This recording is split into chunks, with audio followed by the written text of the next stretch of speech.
War is hell. We know this. But sometimes, something worse lurks beneath the trenches. A curse. A monster. A horror born not of man, but of vengeance, clawing its way through generations.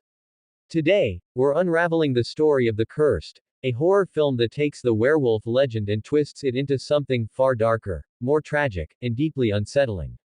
Buckle in, because this isn't just any werewolf story, it's a nightmare centuries in the making. Our story truly begins not in the blood-soaked mud of the Somme, but 35 years earlier, in a quiet rural village in France. A powerful, cruel landowner, Seamus Laurent, decides to rid himself of a Romani clan that has settled on his land.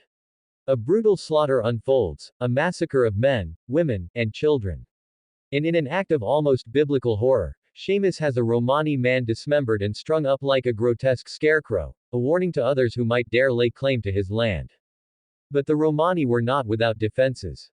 Their leader had foreseen this betrayal. And so, she forged something unnatural. A set of silver fangs, fangs that would not rot, would not rust. Fangs that carried a curse as old as time itself. And as she was buried alive, she clutched them in her grasp, ensuring that her vengeance would not die with her. The land had been stained with innocent blood, and the nightmares began. Not just for those who killed, but for their children. Seamus' own son, Edward, and his sister Charlotte, along with their young friends, began dreaming of the scarecrow, a twisted, leering thing standing silent in the fields, watching, waiting. And like all good horror tales, the children did not listen. Led by a boy named Timmy, they unearthed the silver fangs, their fingers caked in dirt, their breath tight with anticipation. And then, the curse took hold. Timmy, overtaken by a force beyond himself, slid the fangs into his own mouth. His body spasmed. And before anyone could react, he lunged, his teeth sinking deep into Edward's throat.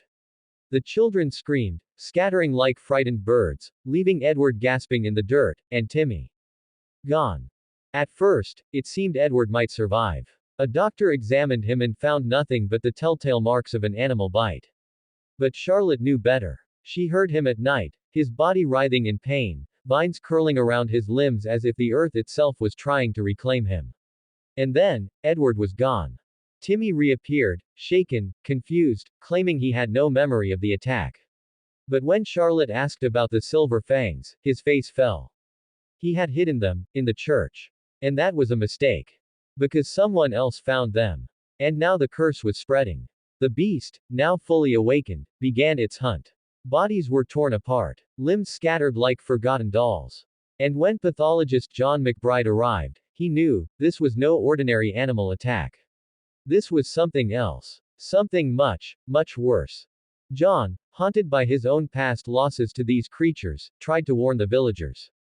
But warnings do little in the face of horror. When one of the injured, Anne-Marie, succumbed to the infection, she transformed. Bones cracked, skin stretched, her human form melting away as something monstrous took its place. And when John sliced open her body, there, trapped inside, was Anne-Marie.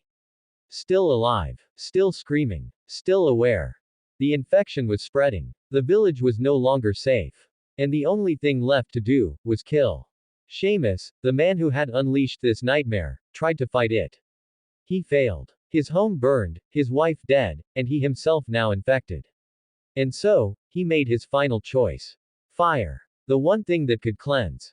As he was consumed by the flames, John gathered the last remaining silver and forged bullets.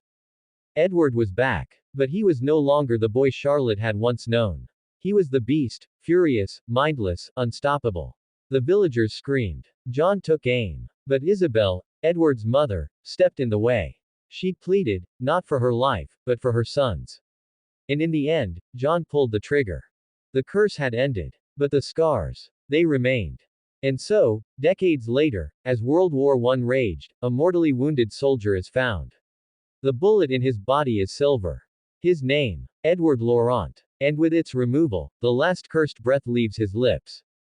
But in horror, nothing ever truly dies, does it? And that, my friends, is The Cursed, a horror film that takes the werewolf legend and turns it into something tragic, terrifying, and unforgettable. If you enjoyed this breakdown, be sure to like, subscribe, and let me know, what's your favorite werewolf horror film? Until next time, stay scared.